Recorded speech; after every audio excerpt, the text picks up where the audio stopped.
আসসালামু আলাইকুম ওয়া রাহমাতুল্লাহি ওয়া বারাকাতুহু। ইন্নাল হামদালিল্লাহ ওয়াস সালাতু ওয়াস সালামু আলা রাসূলিল্লাহ ওয়া বা'দ। প্রিয় দ্বীনী ভাই ও বোনেরা, আজকে একটি গুরুত্বপূর্ণ দোয়ার ফজিলত নিয়ে আপনাদের সাথে কথা বলবো। যে ব্যক্তি এই দোয়াটি সকালে ৭ বার, সন্ধ্যায় ৭ বার পাঠ করবে, আল্লাহ সুবহানাহু ওয়া তাআলা তার দুনিয়া ও আখিরাতের সকল দুশ্চিন্তা দূর করে দিবেন। সুবহানাল্লাহ।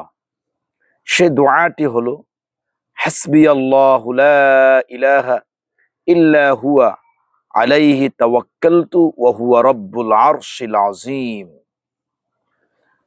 যার অর্থ হলো, আল্লাহ তাআলা আমার জন্য যথেষ্ট, তিনি ছাড়া কোনো ইলাহ নেই, আমি তার উপরই ভরসা করলাম, তিনি আরশ আযীমের মালিক।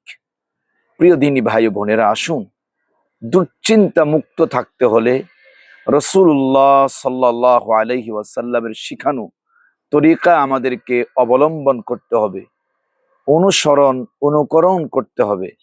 রাসূলুল্লাহ সাল্লাল্লাহু আলাইহি সাল্লাম বলছেন, দুশ্চিন্তা থেকে মুক্ত থাকতে হলে সকালে ৭ বার পাঠ করো, হাসবিয়াল্লাহু লা ইলাহা ইল্লা হুয়া আলাইহি তাওয়াক্কালতু ওয়া হুয়া রাব্বুল আরশিল আযীম। সন্ধ্যায় ৭ বার পাঠ করো, হাসবিয়াল্লাহু লা ইলাহা ইল্লা হুয়া আলাইহি তাওয়াক্কালতু ওয়া হুয়া রাব্বুল আরশিল আযীম। আরশ আযীমের মালিক আল্লাহ সুবহানাহু ওয়া তাআলা তোমাকে দুনিয়ায় এবং আখিরাতের সকল দুশ্চিন্তা থেকে মুক্ত রাখবেন। সুবহানাল্লাহ। আল্লাহ তাআলার কাছে দোয়া করছি, ওগো আরশ আযীমের মালিক, আপনি আমাদেরকে দুনিয়া এবং আখিরাতের সকল দুশ্চিন্তা থেকে মুক্ত রাখেন। আমিন। আসসালামু আলাইকুম ওয়া রাহমাতুল্লাহ।